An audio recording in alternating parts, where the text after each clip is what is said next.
যা গরম পড়েছে এই গরমে কার কার কমফর্ট ফুড পান্তা ভাত অবশ্যই কিন্তু কমেন্টে আমাকে জানিও। আর পান্তা ভাতের সাথে কি কি খেতে ভালো লাগে সেটাও কিন্তু অবশ্যই জানিও। আমার হঠাৎই ইচ্ছা করছিল পান্তা ভাত খেতে, তাই আগের দিন ভাত বানিয়ে কিন্তু সেটাতে জল ঢেলে রেখে দিয়েছিলাম, আর পরের দিন উঠেই সেটার প্রিপারেশন শুরু করে দিয়েছিলাম। আমার পান্তা ভাতের সাথে কি কি খেতে ভালো লাগে সেই রেসিপিগুলোই আজকে তোমাদের সাথে শেয়ার করব। সবার প্রথমে আলু সেদ্ধ করে নিয়েছিলাম, আর সেই আলুটাকে পেঁয়াজ আদা রসুন লঙ্কা দিয়ে মশলা দিয়ে ভালো করে ভেজে নিয়েছিলাম চপ ভাজার জন্য। তারপরে কিন্তু পেঁয়াজ কুচিকে ভালো করে মেখে নিয়েছিলাম বেসন দিয়ে, যেটাকে পেঁয়াজি ভাজার জন্য। পেঁয়াজি ভাজা হয়ে গেলে পরপর কিন্তু আলুর চপগুলো ভেজে নিয়েছে। আর সত্যি কি জানো, আজকেই প্রথমবার আমি আলুর চপ ভাজলাম। আলুর চপগুলো কিন্তু খেতে বেশ ভালো হয়েছিল।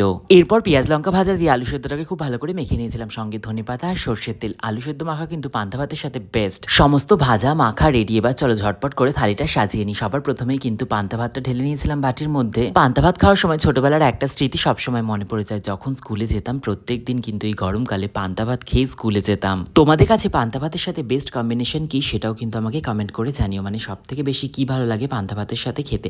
আমার যেমন সর্ষের তেল নুন আর লেবু কাঁচা লঙ্কা দিয়ে মেখে তার সাথে যে কোনো একটা ভাজা হলেই কিন্তু চলে যায়।